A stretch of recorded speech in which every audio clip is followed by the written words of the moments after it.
social media trend turned deadly after a Virginia high school student was shot and killed Saturday for doing a TikTok door knock prank. No, it wasn't about no knocking. Let's keep it real. I'm not buying this one, guys. So the guy who was resting peacefully in his home at 3 a.m., who shot some people he thought was breaking into his house, he's in trouble?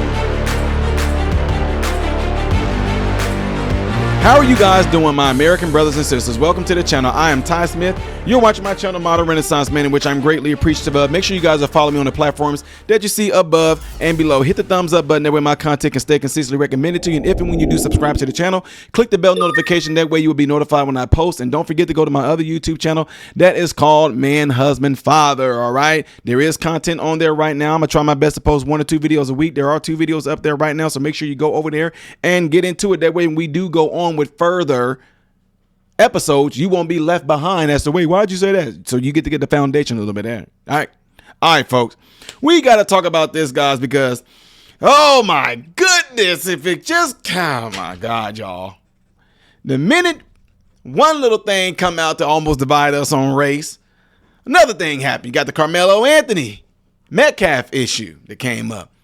Even though there was a lot of heat there, folks, and tensions were rising, and they have risen, then we end up getting another thing where the police officer shot a armed young black man who pointed a gun at them, allegedly.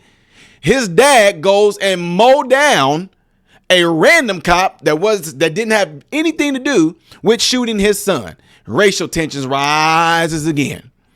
Then we got a woman who allegedly called a little black kid that's autistic, 3-5, we don't know how old this kid is, 3, 5, 10 years old. He gets called the N-word by this woman. She raises almost $1 million.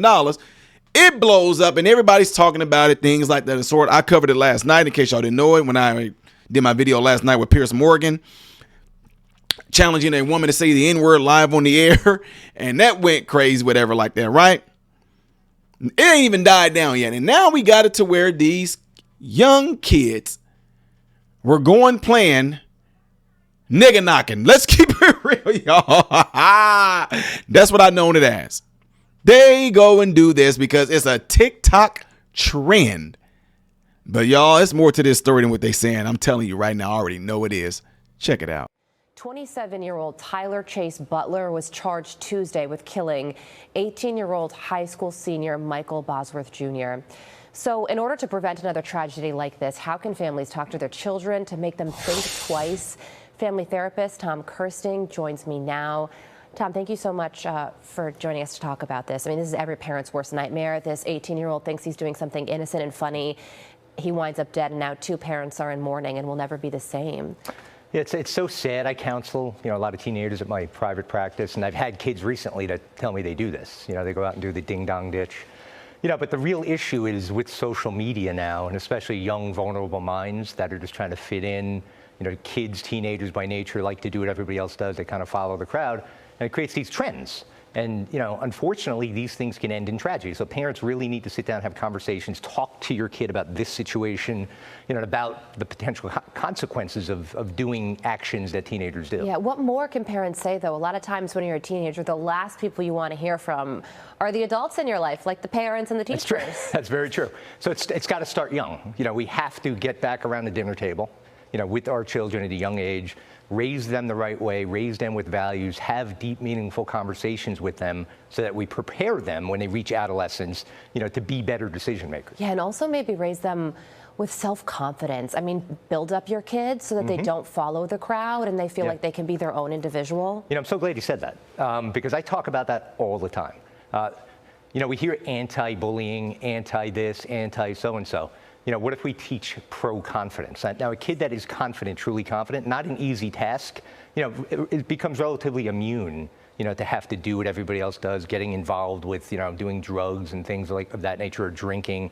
But it's really, really an important thing. It's hard to drive that message, but we have to lead by example. Yeah, and there are just so many of these challenges out there, these social media things. Like there's one called the Skull Breaker Challenge, the Blackout Challenge, where people were choking other kids to get them to pass out. The Benadryl Challenge, remember the Tide Pod thing? Oh, like every day it's something new, and that's part of the problem because it's hard for parents to keep up with it all. Yeah, and you know, the kids are they're spending their lives in front of these devices. I'm doing a lecture later this morning, you know, for high school students about, you know, I've been talking about screen time, mental health for many years. And but interestingly, I remember being on here years ago talking about that Tide Pod challenge. I mean, think about that. Think about what a teenager that they're actually going to ingest something that can kill them. I know, yeah. But that's the way of the world right now. Now, let me tell y'all why I said something more to this. Most people that play those games, and I know y'all's like, Ty, why y'all, we literally called a nigga knock, and I don't know where it came from, but this whole doorbell dash thing that they came up with, we were doing that in the 80s. Y'all, come on now. In the 80s and 90s, that was just like a thing to do, but we made sure we only did something like that. It was midday, like 6, 7 o'clock, 8 o'clock, right? They did not go into great detail on this, ladies and gentlemen. There is a TikTok trend that's besides the doorbell and dash that's going on. They are literally doing this deal where they will ring a doorbell.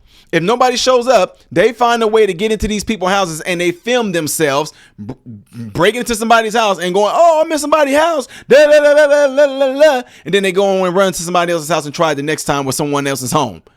That's what they do. So y'all, let's get into this because it's too many details that got left out. Why is the home owner being charged with murder? I need more details.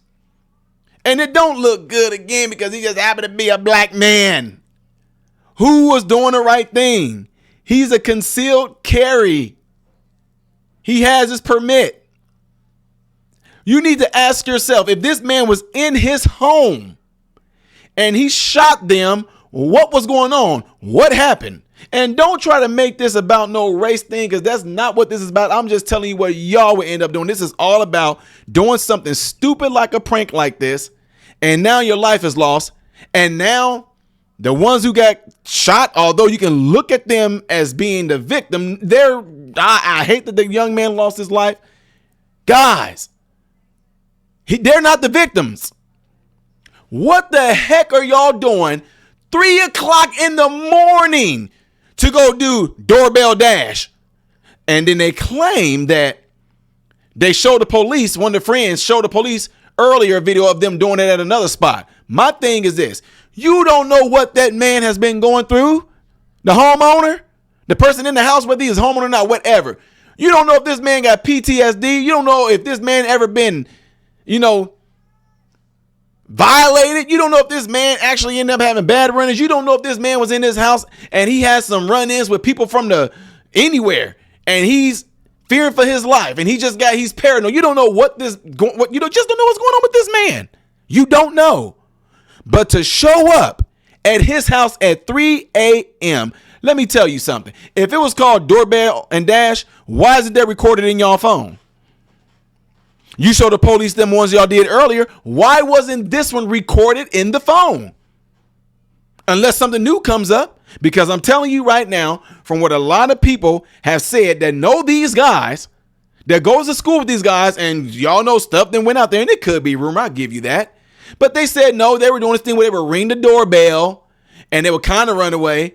If nobody comes and answers, then the plan was to try to find some way to get through a window, something like that, to record themselves dancing inside somebody's house. That's one of the biggest trends that's going on TikTok right now. Don't believe me? Go look it up. But 3 a.m., let me tell you something right now. I'm definitely big on 2A. If I'm sleeping in my house, you need to ask yourself, what would make Ty get up and grab his gun?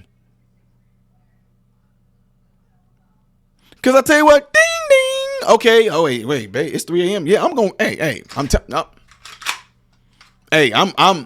I'm grabbing it. I'm going to go right to that door. And I'm going to say, who is it? I'm going to go around. I'm not going straight to the front door. I'm going to go start looking out my windows and everything to see if I see anything. If I see some kids running away, whatever like that, I'm going to run up to it. Hey, y'all little bastards, you better not come back around. Yeah, okay, yeah. But guys, I don't know of anybody who does this at 3 a.m. So I'm telling you, yes, 3 a.m., I'm grabbing my gun too. Because nobody's supposed to be at my house at 3 a.m. Well, Ty, what if it's a family member? Family will call me and text me. Let me know something went down, something's up. I'm heading to you. Hey, but you're not just going to show up. And again, if you rang the doorbell, I thought the whole purpose was the doorbell and dash. So we got too many scenarios playing out here, guys. Was he already sitting at his door with his gun, waiting on them to come up? Did he get alert by his doorbell that somebody came up? And if he did, guys, what do you expect somebody to do and be, what mode is he supposed to be in? But for this man to be getting charged with second-degree murder for doing exactly what our Constitution said that we can do with the 2A, I got too many questions for this right now, folks. And let's not make this into a black and a white thing, because it's not about that. It is a right and a wrong thing. Those boys played a prank, and one of them paid the price with his life. It's no different than that man. Y'all remember that guy that was in that food court in the mall? Them dudes came up and did like the intimidation prank. And they were intimidating this DoorDasher guy and acting like they was about to rob him, whatever like that, in Chicago. What did dude do? He shot them. He shot one dude in the stomach. The dude lived. And guess what the jury found the shooter to be? Not guilty. You playing a prank like you about to rob somebody, you get shot, and all of a sudden you the victim? You playing a prank where whether you trying to claim that you're DoorDashing and ran, which you rang the doorbell and ran off, which I don't understand. If you ran off, how did you get shot? Which leads me to believe, y'all, that man must have heard that doorbell. This is my scenario. He heard that doorbell, right? He get his gun because he might live alone. I don't know if he have a family or not. He get his gun. He's walking slow. They figured, hey, nobody's answering the door, so maybe we can get in there. And they tried to get in and he shot him.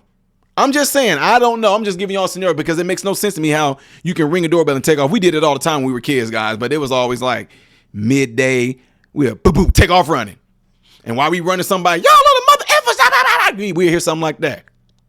But we always picked random places. Ding, ding, take off running. Pump, you know. But I'm just trying to figure out how they got shot and one got his life taken. I'm just saying. And was he shot in the back?